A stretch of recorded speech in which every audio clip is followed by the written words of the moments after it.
Greetings everyone and welcome to my YouTube channel. I'm your host Captain Rye and today's YouTube video has got me back in the Fletcher, but this is going to be a very interesting game. It's also going to be an incredibly close game, so stick tight and see how this battle develops. First thing to note that's special in this battle is that you'll notice that there are not full 12 versus 12 teams.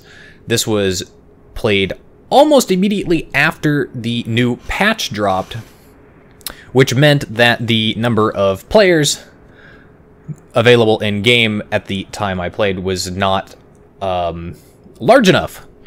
I think there were only a few hundred players at the exact time, and I know that a lot of people had some issues with the patch update taking quite a while, especially with the ultrasounds. As the battle gets underway, it's two brothers, it's domination match mode. The enemy team has two destroyers, so they do have a destroyer advantage. And as we're going to see, they also have a bit of a ship advantage here. Now, looking at the chat window, right at the beginning, there should have been a message up there by one particular player telling everybody to go to the A cap point. Since I already spawned on this side of the map, that was fine by me. And since there aren't that many ships in the game, probably a good idea to definitely stick together. Now, what's surprising about this situation is at this point, nobody has bothered to try and capture the D cap point. Nobody's even heading over there at this point. And even though the enemy team has two destroyers, and you would think that one might try to poke it and see what they find, neither of them has actually gone over there and started doing that yet. But as you can see, there is a bit of a situation because the enemy carrier has spotted all of these ships headed towards the A cap point. All of his planes are coming over here, and the last thing I need to do is get spotted by planes. It's also worth noting that if you look at the minimap, you can see a very large lemming train that's clustered together. That's what we call in the military a Charlie Foxtrot. And it's going to be a little bit of a Charlie Foxtrot for them as they all try to take shots at the enemy's Charlie Foxtrot over here as they all cluster up back behind those islands. I get my engine boost activated, and that's when I'm detected, and that is the Yugamo there. I open fire on him, I start turning away, and I pop my smoke screen to break line of sight because I don't need any of these angry things shooting at me. Managed to knock out his engine as I turn away, and I keep going. I did manage to set him on fire. That was pretty good there. I don't know if he repaired before I set him on fire or after. From looking at the damage score, it looks like he waited and repaired after I had broken contact, which probably a very smart thing to do, especially considering I was turning away and considering we were both laying smokescreen. It was bound to happen. He obviously has last stand because he didn't immediately stop. I fire off torpedoes down that slot there, and with any luck I'll be able to hit any number of ships that are back over there. The enemy team has finally started capping the D cap point, and from the looks of all of the ships, that is likely going to be their other destroyer that is back over there. My team has taken a bit of an early lead here because we did manage to secure the A cap point, so now we're going to be gaining more points than the enemy, at least until they can secure the D cap point, assuming they do manage to secure the D cap point, as we do have a ship that's at least in some reasonable position that could arguably challenge that destroyer capping there.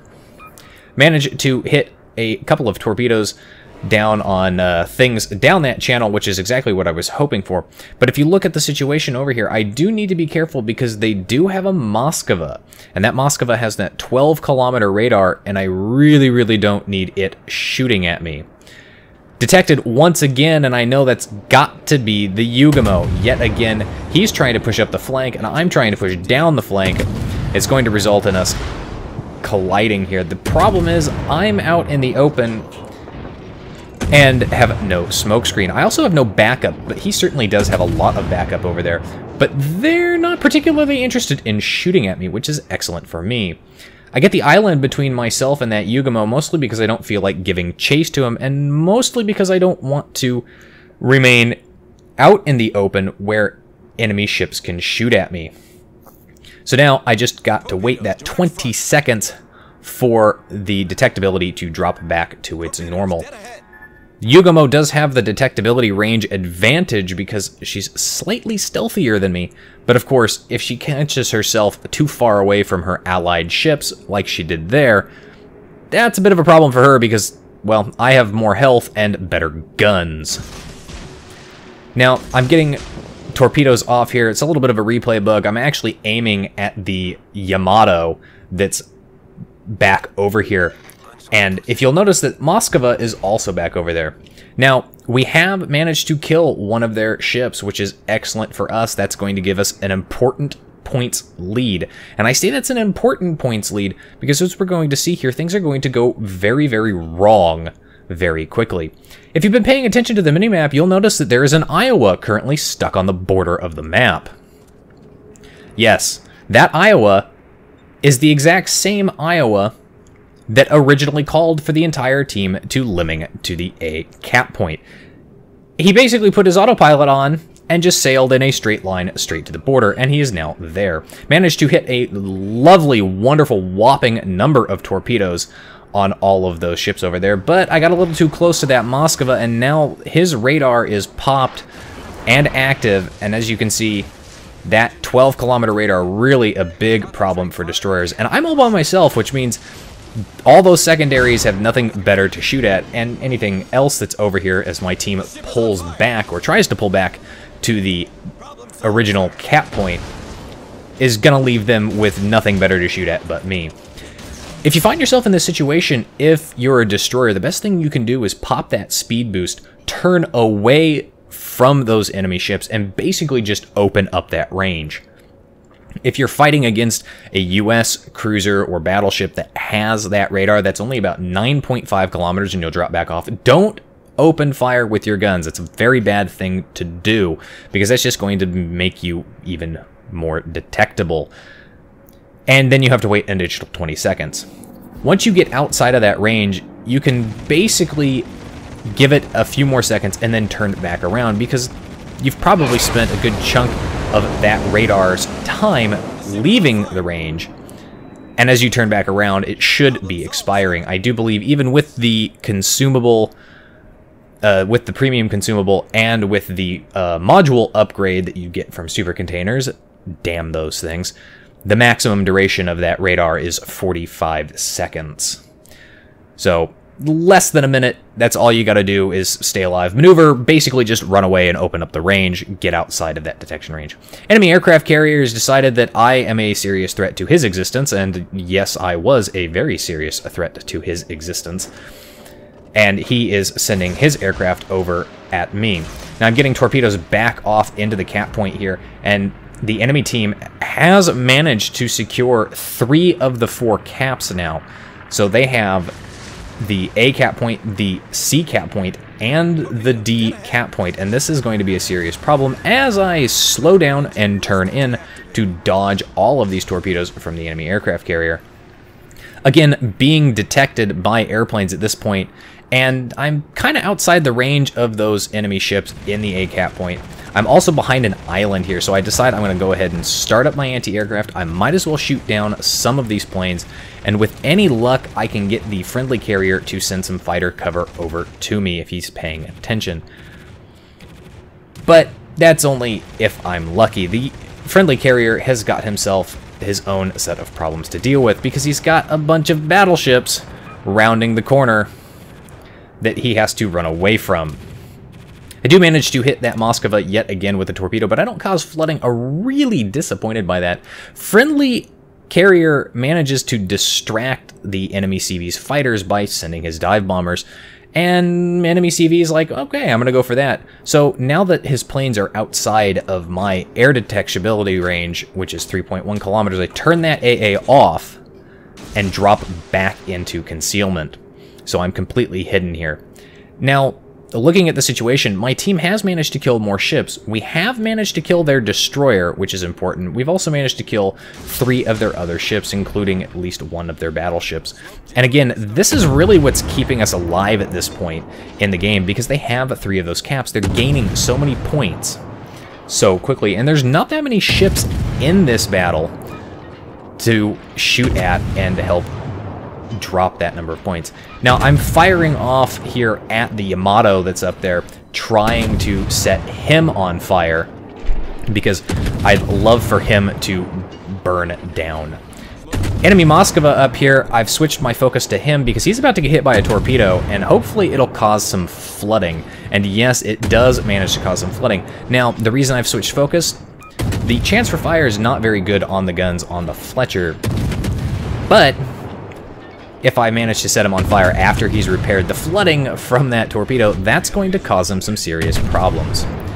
Enemy team has managed to get those points really, really up there now, as they've managed to take out yet another one of our ships, and this is a serious problem. That Moskva pops his radar yet again, and fortunately for me, he pops that radar, but I'm already pretty far away from him. His guns aren't pointing in my direction, and equally important is that he's got other things to deal with. Now, he gets taken out, fortunately for me, so I no longer have to worry about radar. The Yugamo is the only thing that I absolutely have to worry about. And as far as I know, he's nowhere to be seen at this point. Last I saw him, he was back down over here. So where he is currently at, I just don't know. Now, the enemy team is pushing to the B cap point, and that means they're leaving the A cap point. My team manages to secure the D cap point, thanks in large part to our Des Moines and to our carrier. Now, the carrier is still trying desperately to run away from all of these angry big guns. And if the enemy destroyer comes around that island and starts spotting again for that Yamato, for this Alabama, that could be a serious issue for our carrier. The enemy team is down to just 3 ships, though. They're down to that Yugamo, which is surprisingly low health there, as we can see. So taking him out of the game shouldn't be too much of a difficulty, assuming that we can see him. If he stays in concealment, though, that's going to be a serious problem. Enemy Yamato starts capping the B cap point, and again, my team suffering for the points because we only have 1 cap point. Now, fortunately, at this particular moment, the enemy team only has 1 cap point because I'm challenging A, and as this Alabama leaves the A cap point, that's going to let me start capping it uncontested and unmolested. The Alabama is taking shots at our Iowa, who is still sitting on that border, and I don't know what happened to this guy, but I definitely know he wasn't a bot because, as I said before, he was in chat at the beginning of the battle. It's really unfortunate that he didn't provide any additional assistance, and I actually think he's gone completely AFK, even though his guns are still pointing. He hasn't disconnected, he's just gone AFK there. And it's unfortunate that he has, because he could have definitely put in some armor-piercing shots into the side of that Yamato and sunk him and taken him out of the game, and this wouldn't have been nearly as close a game as it's turning out to be. The situation that you're going to see in the chat coming up is basically me yelling at that guy to get off the border, because I'm not entirely sure if he is AFK or if he's just decided to be an asshole. So you are going to see that. Now, I don't really want to play chasey, kissy around the sides of these islands with these battleships, especially not knowing where that Yugamo is. And looking at the situation, these battleships are pushing up to the D cap point, which is a very smart maneuver for them. If they can take that, again, they can keep that points lead rolling, as they'll have 3 of the caps. Our friendly carrier has got himself a serious problem because that Yamato has pushed up around, and as you can see, he does not have a lot of health left. He's trying desperately to get behind the cover of that island, but he doesn't quite make it as he gets taken out by the Yamato. Fortunately, and a little bit of revenge, the Des Moines, who is surprisingly full health, avoiding getting hit for the most part, manages to burn that Yamato to death. Thank you to the Des Moines. And we're going to see more of his amazing antics in this battle as well. Now, I'm pushing up to the C cap point. And I'm pushing up to the C cap point because I know that nobody's going to be there to contest it. And it's also going to give me the opportunity to pop out at the D cap point where the enemy has just started capping to help defend that location. But look at the number of points the enemy team has, and look at how many minutes are left in the game. There's not a lot of time here.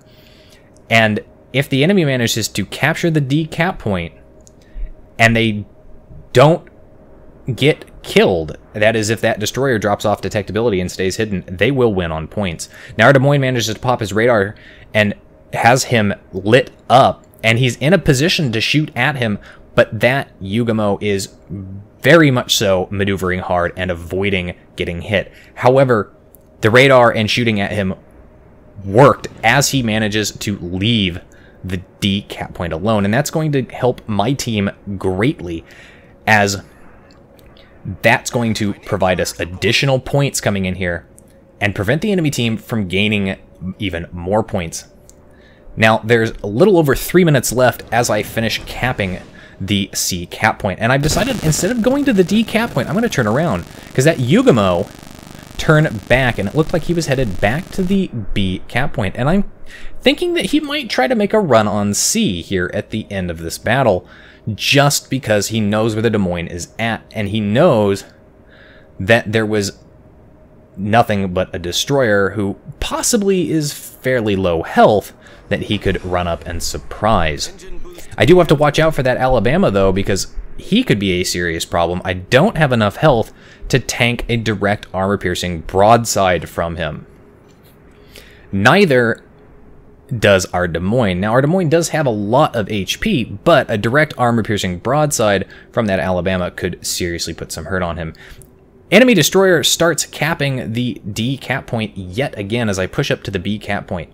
Now, so long as they don't capture the D cap point, and so long as we don't die, we could actually win this game on points. Alabama pops up there. He's pushing up between the two islands there, that rock island and the large one here, and he's probably doing that to avoid getting set ablaze by the Des Moines. Now, the Des Moines really needs to prevent that Yugamo from capping the D cap point. So what he needs to do is he needs to pop his radar. That Yugamo needs to be lit up, and he needs to shoot him and reset him, and he needs to do it now, like right now. So he does have his radar up, pops it up there. All he's got to do is hit him, prevent him from capping. He manages to do it. He manages to reset. As I come around the headland of this island, there's the Alabama. Now, this guy is reversing, and I'm not entirely sure why. I don't know if this is also a replay bug, but notice that Alabama has no camo whatsoever. I turn hard and away because I don't need to be getting shot at by him, but I get all of my torpedoes out as he reverses. And can I hit him? Yes, I do. Manage to secure my only kill in the game, but I also managed to secure a high caliber. You'll notice as the Des Moines managed to take out the Yugamo, he earned himself a Kraken Unleashed on top of a high caliber. I managed 178,000 damage in that battle, 518,000 credits earned.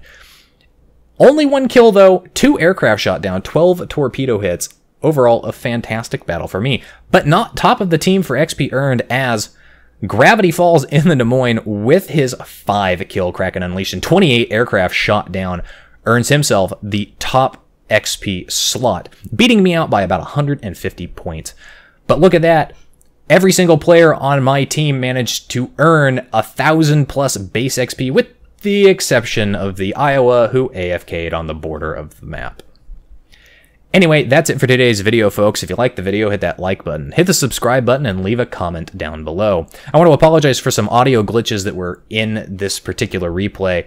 The sudden spike audio there, for whatever reason, that was a thing that was picked up in my replay. If you'd like to get semi-regular channel news and updates, you can do so by liking and following me on Facebook. If you'd like to help support me in the channel, you can do so by becoming my supporter on Patreon. If you'd like to send me a replay like this one to be featured on my channel, you can send it to my email. And if you'd like to watch me play various games live, you can do so by following me on Twitch.